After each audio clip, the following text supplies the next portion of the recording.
Boom! Welcome back. My name is still Bins, and this is part 7 in the BUSTTMAM series, aka the Bins' Ultimate Second Totally True Make Anything Machine series on shapes. The series in which I try to explain in a detailed yet entertaining fashion how my second TMAM works. Last video I talked to you about floating pieces, more specifically how many there are, how you can single them out from the main input shape, and then I also explained how the binary ticker that selects the candidate pieces and sends them through the machine is set up. In this video, we're just going to look at the next step in the process, which is the calculation of the so-called remainder. The remainder is the set of shape quadrants that aren't contained in any of the currently selected pieces, alright? So I built this kind of reduction or subtraction module, if you will, that is going to compare the quadrants of the full shape with those in the current candidate set. And wherever there is overlap, the duplicates will be removed from the pool, because that will leave me with two things: the selected candidates on one hand and the remaining quadrants on the other. Now, to start off, I do actually remember that there was something I wanted to explain last video, but in the end I forgot. And that thing is why I have two identical machines here, one on the left and one on the right. Now, you must be thinking they cannot be identical, right? Because if they were identical, you wouldn't need two of them, now would you? Well, your reasoning is sound. They are almost fully identical, save for one tiny little detail. The pulsating device is located right here in the middle, and it sends its pulses outwards. So that means that in the right-hand machine, the pulses travel from left to right, while in the left-hand machine, the pulses travel from right to left. And in practice, that means that the left machine, because of the way I sorted the inputs, the left machine will start its selection of candidates with the duo floats, while the rightmost machine will start selecting quad floats first, or tri-floats if there aren't any quad floats in the shape. So the approach is comparable to laying out a jigsaw puzzle with two people, for example. If you each start at opposite corners, you're likely to complete the puzzle a lot quicker. And that is basically what this decoder is all about, right? Putting together different pieces in order to complete a puzzle. The puzzle that is the final shape in this case. So, having two identical decoders work in opposite directions makes the analysis module almost twice as fast. It drastically increases the odds that one of the decoders finds a solution before either of them are halfway through their search. You know what I mean? So yeah, the modules are in fact virtually identical, almost completely identical. The only difference is they work in opposite directions. So now, let's look at the machine. Before I do that, I'm going to manipulate it a bit so I've got better demo material. Just a sec.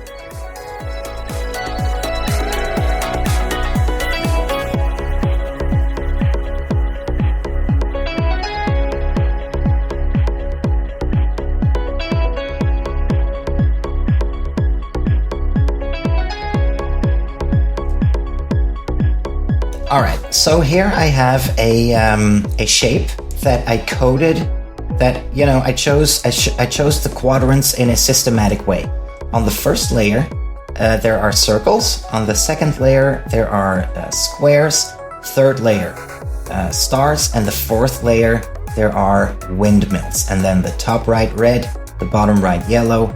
As you can see, the bottom left green, and the bottom and the top left is blue. So, last time we talked about how these about how these inputs are selected, so we can skip that. They get sent forward. And now let's just let the machine run a little bit.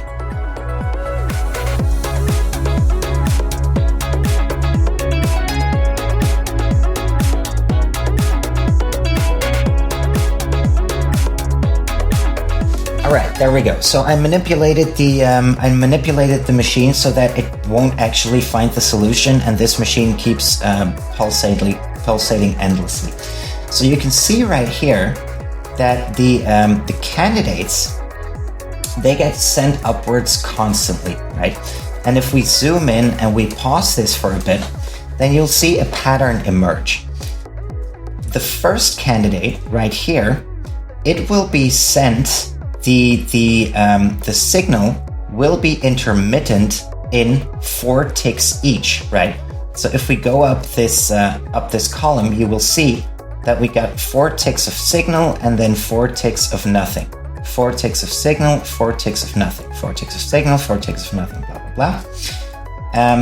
And for the second candidate, because this is binary, here we will notice that it multiplies by 2. So we have 1, 2, 3, 4, 5, 6, 7, 8 signals of the second candidate, and then 8 signals blank. 8 signals of the second candidate, 8 signals blank. And then for the third piece, let's see, where is it? The third piece right here, this will be 60, right? And then the next one will be 32, etc. That's how that works. So these pulses, these shapes, they get sent upwards, right? And they get sent into a small lane reducer module. So these columns right here, right? They send out duo floats on layers 1 and 2. These 4 columns right here, they send out duo floats on layers 2 and 3. Duo floats on layers 3 and 4. Tri-floats on the either bottom or top, I forgot. So 1, 2, 3, and 2, 3, 4. And then finally the quad floats, right? So each of these sets gets 4 lanes that get sent upwards. Last video, I explained that we have technically 8 candidates, but we can already reduce them. We already can chop them in half. So if you don't remember why that is, go look at last video, I explain it there. But in the end, what I need for any of these modules is a maximum of 2 candidates, right? Because there can never be 2 of these floats that pertain to any particular set. There can never be more than 2 that make up the final solution. So the first thing I do is this lane reducer module, right?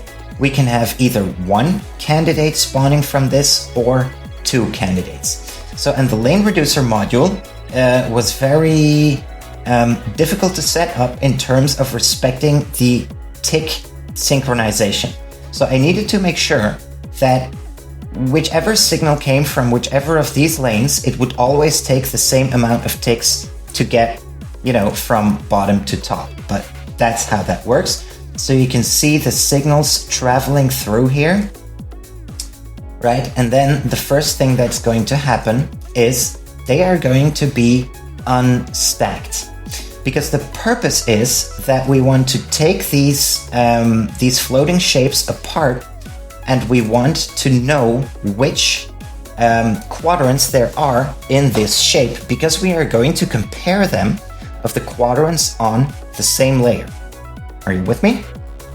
So these things get taken apart, and right now it is very important to keep in mind which layers we are working on, right? So these duo floats, the ones that are in this set right here, they are for layers 1 and 2. And we see this reflected in the shapes, right? So layer 1, that was the circles, and layer 2, that was the squares. So I'm going to set up some displays here. And now we see that in a consistent manner, we will get an alternation every 4 ticks, right? So 1, 2, 3, 4. There we go. 1, 2, 3, 4. 1, 2, 3, 4. 1, 2, 3, 4. 1, 2, 3, 4. 1, 2, 3, 4. 1, 2, 3, 4, etc. So this pattern, it always repeats, right? Because we are always going to send out the same signals initially at the start of the procedure. But for every iteration, for every repetition, in the other modules, different candidates will be selected because that is how the binary ticker works. Okay, so keeping in mind the layers we are working with right here, I need to be sending them into the correct modules. So this is for the bottom layer. I'm going to send that to the right. And now this signal is going to be traveling upwards, upwards, upwards into this machine right here. So what this machine does is, gee, I wonder why I have this weird belt piece right here. This weird wire piece. Anyway, doesn't matter. So this machine, these signals get sent into this machine. And what they are going to do here is they are going to be serving as the side input for what is the analysis of the full shape. In the full shape, I am going to analyze the quadrants on the bottom layer. In this case, we only have one quadrant on the bottom layer. I take that apart, and they are going to be cross-referenced with whatever quadrants we have coming from the selected candidate set, right? So whenever we have a signal right here, the quadrants get taken apart and they get sent into the corresponding module that checks the quadrants for that same layer. In this case, this module is the first layer. So whenever we have an output right here, it means that this particular quadrant is present in one of the selected candidates. And what it is going to do is, thanks to this NOT gate right here, it is going to cut this line.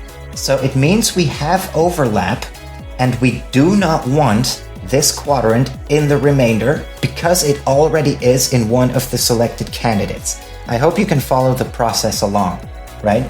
So this serves as a side input filter. The side input comes from the candidates we've selected, and the throughput will go into the remainder. So for every layer, we take the potential total of 4 quadrants apart. We filter out the quadrants that are contained in any of the candidate sets, and then, with help of a smart stacker that is also tick synchronized, we put it back together.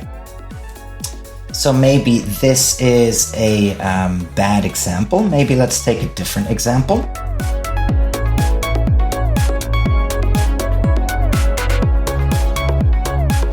Okay, so here now you see how this works in practice. Okay, we have a pulse. Maybe let's look at a different layer. This would be the second layer.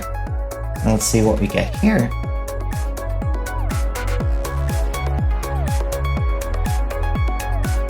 Yeah, this seems to work a bit better. So I have four of these remainder modules right here, right? Layer 1, layer 2, layer 3, layer 4. And then for every one of the candidate sets, I had to be very careful, keeping in mind which layers we were taking apart. So again, layers 1 and 2, layers 2 and 3, layers 3 and 4. Let's see here, layers... Do we have any candidates right here? Do we have any candidates right here? Yeah, these are layers 1, 2, and 3. And this is also reflected in the fact that, you know, here I'm going to take this apart. I think this will serve as a better example, will it?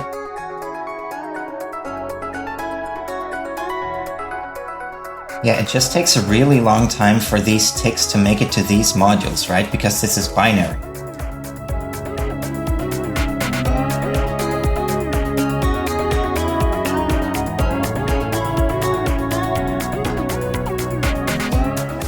Finally, we have a 3-layer piece selected. So a 3-layer piece for layers 1, 2, and 3. It gets sent upwards here, and here it gets taken apart in this module. So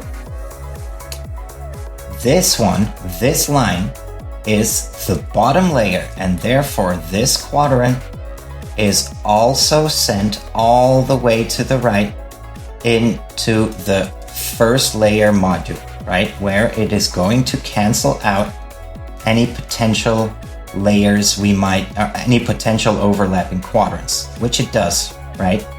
This gets canceled out. You know, and then the other way, I had to be really careful laying out these lines because, as I said before, having to keep in mind which layers you are taking apart can get confusing really fast because you're working with so many lines. But in the end, what happens, so these things work as a kind of side input filter, and then whatever remains, that is the remainder. So with the current selected candidate set, this is the remainder for the top layer. And then this is the remainder for the third layer, this is the remainder for the second layer, and this is the remainder for the first layer. Now, so the remainders get sent out with the together with the actual pieces. These kinds of corridors, these transistor corridors, again, they are for tick synchronizing, so that in the end, all of the selected pieces and their remainders make it to the next module in exactly the same moment. Okay, so let's demonstrate that.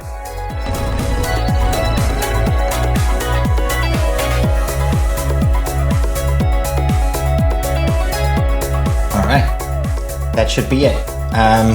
Apologies for the little display right here, but this is the easiest way to set it up, right? So these are the currently selected candidates and their remainders, and every 4 ticks, this will alternate. So 1, 2, 3, 4, 1, 2, 3, 4, 1, 2, 3, 4, 1, 2, 3, 4, 1, 2, 3, 4, etc.